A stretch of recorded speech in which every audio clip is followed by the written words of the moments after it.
Hi guys, പത്തനംമാറ്റ സീരിയലിൻ്റെ ഒരു പുതുപുത്തൻ വിശേഷത്തിലേക്ക് എല്ലാവർക്കും സ്വാഗതം. അങ്ങനെ ദേവയാനി ആ പാല് കുടിച്ചു കഴിയുമ്പോഴേക്കും ഒരു ജീവൻ മരണ പോരാട്ടത്തിൽ തന്നെയാണ് കേട്ടോ. ഇപ്പോൾ എന്തായാലും ഒരു ക്രിട്ടിക്കൽ സ്റ്റേജിൽ തന്നെയാണ് ദേവയാനി.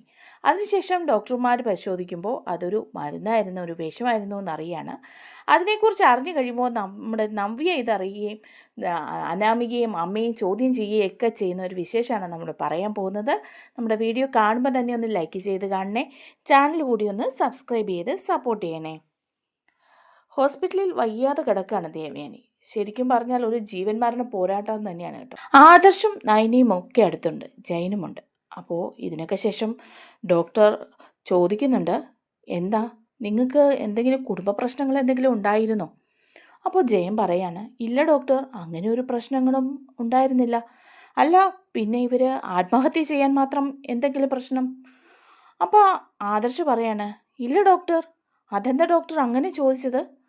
അല്ല ഇവർ ഒരു പ്രത്യേകതരം മരുന്നുള്ളിൽ ചെന്നാണ് ഈ അവസ്ഥയിലായിരിക്കുന്നത്, അതുകൊണ്ടാണ് ചോദിച്ചതെന്ന് പറയാം. അപ്പോൾ ആദർശ് പറയുന്നുണ്ട്, അമ്മയ്ക്ക് കുറച്ച് ദിവസമായിട്ട് ഒരു ക്ഷീണവും തളർച്ചയും എല്ലാം ഉണ്ടായിരുന്നു, അല്ലാതെ പ്രത്യേകിച്ച് മരുന്നൊന്നും കഴിച്ചതായിട്ട് ഞങ്ങൾക്കറിയില്ല എന്ന് പറയും. അപ്പോൾ ഡോക്ടർ പറയുന്നുണ്ട്, ആ ക്ഷീണവും തളർച്ചയൊക്കെ ഉണ്ടായിരുന്നു, അതൊരു വിളർച്ചയൊക്കെയാണ്, ടെൻഷൻ കൊണ്ടുണ്ടായതാണ്. പക്ഷേ ഇപ്പോൾ ഇത്രയും വയ്യാതെ ആവാനായിട്ടുള്ള കാരണം ഉള്ളിൽ ചെന്നിരിക്കുന്ന ഒരു പോയിസനാണ്. അത് ചെല്ലാനുള്ള കാരണമാണ് ഞാൻ ചോദിച്ചത്. ചിലപ്പോൾ എന്തെങ്കിലും കുടുംബ പ്രശ്നം ഉണ്ടാകുമ്പോൾ നിങ്ങൾ ഭാര്യയും ഭർത്താവും തമ്മിൽ എന്തെങ്കിലും പ്രശ്നമുണ്ടോ എന്ന് ജയനോട് ചോദിക്കുക. അപ്പം ജയൻ പറയുന്നുണ്ട്, ഇല്ല സാർ, ഒരു പ്രശ്നവുമില്ല. അന്നും വൈകിട്ട് അവൾ വന്ന് കിടന്നതാണ്, ഞങ്ങൾ സംസാരിച്ചു കഴിഞ്ഞാണ് കിടന്നത്. പക്ഷേ ഒരു പ്രശ്നവുമില്ലായിരുന്നു സാർ. പിന്നെ എങ്ങനെ അവരുടെ ഉള്ളിൽ ഈ വിഷം ചെന്നു?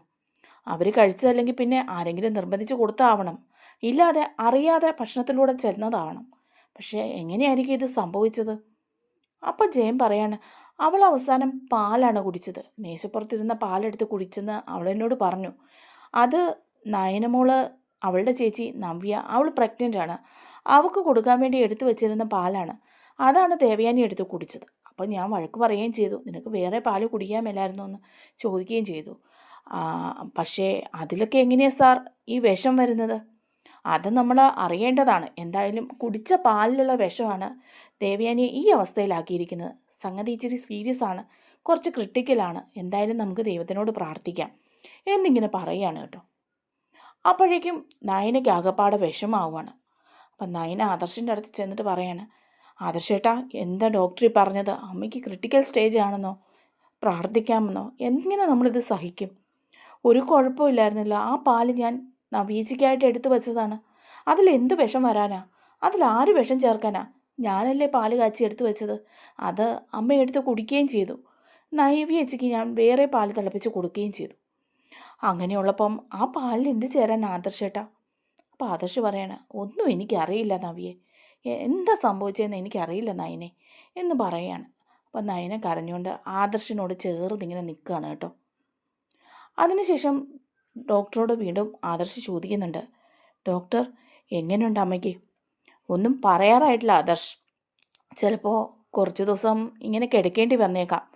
എന്തായാലും ഒരു നല്ല ട്രീറ്റ്മെൻറ്റല്ലേ നമ്മൾ കൊടുക്കുന്നത്, അതുകൊണ്ട് എല്ലാം മാറി വരുമെന്ന് നമുക്ക് പ്രതീക്ഷിക്കാം. എന്നാലും ഡോക്ടർ, ആ പാലിലൂടെ വിഷം ചെന്നതെന്ന് പറഞ്ഞത് സത്യം തന്നെയാണോ? അപ്പോൾ ഡോക്ടർ പറയാണ്, അത് സത്യം തന്നെയാണ്, ഇത് ഞങ്ങൾ പോലീസിൽ അറിയിക്കേണ്ട കേസാണ്. അനന്തപുരിക്കാരുടെ കാര്യമായതുകൊണ്ടാണ് ഇതുവരെ പോലീസിനെ അറിയിക്കാതിരുന്നത്. പക്ഷേ ആ മരുന്ന് എന്താണ് ഏതാണെന്നൊക്കെ അറിഞ്ഞു കഴിയുമ്പം ഈ വിവരം ഞങ്ങൾ പോലീസിനെ അറിയിക്കും. അപ്പോൾ ആദർശ് പറയാണ്, ആ മരുന്ന് എന്താണെന്ന് അറിയാൻ പറ്റില്ല സാർ. പറ്റും, ഞങ്ങളത് കൂടുതൽ പരിശോധനയ്ക്ക് അയച്ചിട്ടുണ്ട്. അടുത്ത ദിവസം തന്നെ ആ മരുന്ന് എന്താണെന്നുള്ളത് കണ്ടുപിടിക്കാൻ പറ്റും. എന്തോ ഒരു പോയിസനാണ്, ഇത് ഞരമ്പുകളെയൊക്കെ ബാധിക്കാൻ സാധ്യതയുണ്ട്, തലച്ചോറിനെയും ബാധിക്കാൻ സാധ്യതയുണ്ട്. അതുകൊണ്ട് നമുക്ക് ദൈവത്തിനോട് പ്രാർത്ഥിക്കാമെന്ന് പറയണം. അതിനൊക്കെ ശേഷം പിറ്റേ ദിവസം അറിയാണ് കേട്ടോ, ഡോക്ടർ വന്നിട്ട് പറയുകയാണ് ആദർശനോടും ജയനോടും നവ്യനയോടുമായിട്ട്, ഇത് മരുന്ന് ഒരു അബോർഷന് കൊടുക്കുന്ന മരുന്നാണ്. ഈ മരുന്ന് കഴിച്ചു കഴിഞ്ഞാൽ കുട്ടി മരിച്ചു പോകാൻ സാധ്യതയുണ്ട്, പ്രഗ്നൻ്റ് ആയവരുടെ. അതുപോലെ തന്നെ രോഗി കിടപ്പാകാനും സാധ്യതയുണ്ട്. ഈ മരുന്ന് എവിടെ നിന്ന് വന്നു? ഈ മരുന്ന് എങ്ങനെ പാലിൽ കലർന്നു എന്നൊക്കെ ചോദിക്കുകയാണ്. അപ്പം നയന പറയാണ്, അബോർഷനുള്ള മരുന്നോ? അതെ, ഞാൻ നവ്യേച്ചിക്ക് എടുത്തു വെച്ച പാലാണത്, നവ്യേച്ചി പ്രഗ്നൻറ്റുമാണ്. അപ്പോൾ ഡോക്ടർ പറയാണ്, ആ വഴിക്ക് വേറെ ആരെങ്കിലും പാലിൽ ഇത് ചേർക്കാൻ സാധ്യതയുണ്ടോ? അതോ നിങ്ങൾ? ഞാൻ അങ്ങനെ ചെയ്യില്ല ഡോക്ടർ, എൻ്റെ ചേച്ചിയില്ലേ, ഞാൻ എന്നും പാല് കൊടുക്കുന്നതും വേറെ ആരെങ്കിലും ചേർക്കാനായിട്ടുള്ള സാധ്യതയുണ്ടോ എന്ന് ചോദിക്കുമ്പം ആദർശം നയനയും ഇങ്ങനെ ആലോചിച്ച് നിൽക്കുകയാണ് കേട്ടോ. അവർ പരസ്പരം ഇങ്ങനെ ചിന്തിക്കുന്നുണ്ട് അനാമികയുടെയൊക്കെ കാര്യം. എന്നിട്ട് പറയുന്നുണ്ട്, ഇല്ല ഡോക്ടർ, ഒന്നും അറിയില്ല, എന്താ സംഭവിച്ചതെന്ന് അറിയില്ല എന്ന് പറയാണ്.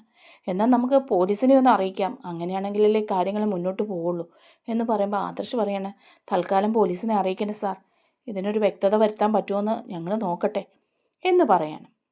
ഈ വിവരം എല്ലാവരും അറിയാണ് കേട്ടോ. നവ്യയാണെങ്കിൽ ഹോസ്പിറ്റലിൽ വരികയാണ് പിറ്റേ ദിവസം തന്നെ. നവ്യ വരുമ്പോഴേക്കും നവ്യ വിവരം അറിഞ്ഞിട്ട് നയനോട് ചോദിക്കുന്നുണ്ട്, എന്താ നയന ഈ കേൾക്കുന്നതൊക്കെ? നീ എനിക്ക് എടുത്തു വെച്ച പാലാണെന്നല്ലേ പറഞ്ഞത് വല്യമ്മ കുടിച്ചത്? അപ്പം നയന പറയുന്ന, അതെ ചേച്ചി, ആ പാലിൽ അബോഷനുള്ള മരുന്നുണ്ടായിരുന്നെന്നോ, ഇത്രയും മാരക വിഷം ഉണ്ടായിരുന്നെന്നോ? ഇതാരാ പാലിൽ ആ വിഷം ചേർത്തത്?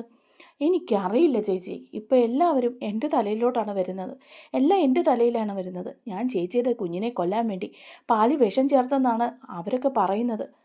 അത് അല്ലെങ്കിൽ പിന്നെ അമ്മയെ കൊല്ലാൻ വേണ്ടിയിട്ട് ഞാനങ്ങനെ ചെയ്യുമോ ചേച്ചി? ചേച്ചിക്ക് അറിഞ്ഞൂടെ, ഞാൻ മനഃപൂർവ്വം ചേച്ചിക്ക് അങ്ങനെ ഒരു വിഷം ഉള്ള പാല് തരുമെന്ന് തോന്നുന്നുണ്ടോ? എൻ്റെ നയനെ, ഞാൻ അങ്ങനെയൊന്നും വിശ്വസിക്കുന്നില്ല. ഇതിൽ വേറെ എന്തൊക്കെയോ കളികൾ നടന്നിട്ടുണ്ട് കേട്ടോ. നമ്മുടെ വീട്ടിൽ വേറെയും ആൾക്കാരുണ്ടല്ലോ, അസൂയ കൂട്ടങ്ങൾ. അവരാരെങ്കിലും എന്തെങ്കിലും തന്നതാണോ എന്നെനിക്ക് സംശയമുണ്ട്. ചിലപ്പോൾ എൻ്റെ കുഞ്ഞിനെ കളയാൻ, എന്നെ കൊല്ലാനും വേണ്ടിയിട്ട് അബിയും അവൻ്റെ അമ്മയും കൂടെ ചെയ്തതായിരിക്കും. 2 ദിവസമായിട്ടുള്ള സ്നേഹപ്രകടനങ്ങളൊക്കെ കണ്ടിട്ട് അബിയും അതിന് കൂട്ടു നിന്നതായിട്ടൊക്കെ എനിക്ക് തോന്നുന്നുണ്ട്. ഇപ്പോൾ അവന് എന്നോട് ഒരു പ്രത്യേക ദേഷ്യമൊക്കെയാണ്. അവൻ്റെ ആഗ്രഹങ്ങളൊന്നും നടന്നില്ലല്ലോ, അതിൻ്റെ ഒരു ദേഷ്യം. അവരായിരിക്കും ഇത് ചെയ്തതെന്ന് ഞാൻ വിശ്വസിക്കുന്നുണ്ട് നയനെ. അപ്പം നയനയും പറയാണ്, ചേച്ചി ഒന്നും പറയണ്ട, ചിലപ്പോൾ അവരായിരിക്കില്ല, അനാമികയും അമ്മയൊക്കെ അവിടെ ഉണ്ടല്ലോ, ആരെയും നമുക്ക് വിശ്വസിക്കാൻ പറ്റില്ലല്ലോ. അപ്പോൾ പറയാണ്, ആ അനാമിക, അവളും ചെയ്യാൻ സാധ്യതയുണ്ട്. അന്ന് ഞാനുമായിട്ട് കയർത്തപ്പോൾ അവൾ എനിക്ക് പണി തരുമെന്ന് പറഞ്ഞിരുന്നു. ഇനി അവളായിരിക്കോ? അവരാരോ ആണ്. ഒന്നെങ്കിൽ അബിയുടെ അമ്മ, അല്ലെങ്കിൽ അനാമികയും അവളുടെ അമ്മയും കൂടി. ഇവരിലാരോ എനിക്കൊരു പണി വെച്ചതാണ്. അത് പാവം വല്യമ്മയ്ക്കിട്ടാണ് ഏറ്റത്. എൻ്റെ കുഞ്ഞിന് കുറച്ച് ഭാഗ്യമെങ്കിലും ഉണ്ടായിരുന്നു, അതുകൊണ്ടാണ് അതിപ്പം ജീവനോടെ ഇരിക്കുന്നതെന്നൊക്കെ നവ്യ പറയാണ് കേട്ടോ. അതിനുശേഷം നവ്യ അനന്തപുരിയിലെത്തുകയാണ്. അപ്പോഴേക്കും അങ്ങോട്ട് ചെന്നേച്ച് അനാമികയും രേവതിയും അതുപോലെ ജലജയും ഉണ്ട്. നവ്യ ചോദിക്കുകയാണ്, എന്താ എല്ലാവരും തുറച്ചു നോക്കുന്നത്? നിങ്ങളുടെ ആഗ്രഹം പോലെ നടന്നില്ല കാര്യങ്ങളല്ലേ? നിങ്ങളല്ലേ പാലിൽ വിഷം ചേർത്ത് എനിക്ക് തരാനായിട്ട് വെച്ചത്? അപ്പോൾ ഉടനെ രേവതി പറയാണ്, ഹോ, ഞങ്ങളോ? നിൻ്റെ അനിയത്തി തന്നെയല്ലേ നിനക്ക് പാല് തിളപ്പിച്ച് തന്നത്, ഞങ്ങളാരുമല്ലല്ലോ. ഞങ്ങളാ പിന്നെ വിഷം ചേർത്തതെന്ന് നീ പറയുന്നത്? അവൾ അത് ചെയ്യില്ല എന്ന് എനിക്കറിയാം. പിന്നെ ഇവിടെ ഇത് ചെയ്യാൻ സാധ്യതയുള്ളത് നിങ്ങൾ 3 പേരുമാണ്. പിന്നെ എൻ്റെ ഭർത്താവെന്ന് പറയുന്ന ഒരുത്തനുണ്ടല്ലോ, അബി, അവന് 2 ദിവസമായിട്ട് എന്നോട് സ്നേഹം കൂടുതലായിരുന്നു. ഇപ്പോൾ അവൻ്റെ ആഗ്രഹങ്ങൾ സാധിക്കാതെ വന്നപ്പം അവൻ പറയുന്നത് സ്നേഹം കുറഞ്ഞു. അപ്പോൾ തന്നെ കാര്യങ്ങൾ മനസ്സിലാക്കാം. നിങ്ങൾ 4 പേരും കൂടെ ചേർന്ന് ഒപ്പിച്ച പണിയാണ്, എനിക്കിട്ട് വെച്ച പണിയാണ്. അത് പാവം വല്യമ്മയ്ക്കിട്ടാണ് ഏറ്റത്. എന്തായാലും നിങ്ങൾ ഈ പാവങ്ങളൊക്കെ എവിടെ കൊണ്ട് വയ്ക്കുന്നു? ജലജയോട് ചോദിക്കുകയാണ്, നിങ്ങളുടെ മകൻ്റെ കുഞ്ഞ് തന്നെയാണ് എൻ്റെ വയറ്റിൽ കിടക്കുന്നത്, അതിനെ കൊല്ലാൻ നിങ്ങൾ നോക്കുന്നത്, നിങ്ങൾ എന്ത് ദുഷ്ടിയായിട്ടാണ്? അപ്പോൾ ജലജ പറയാണ്, സത്യമായിട്ട് ഞാനിതൊന്നും അറിഞ്ഞ കാര്യമല്ല കേട്ടോ. പിന്നെ ആരാ? ഇവളുടെ അമ്മയും കൂടിയാണോ ചെയ്തത്?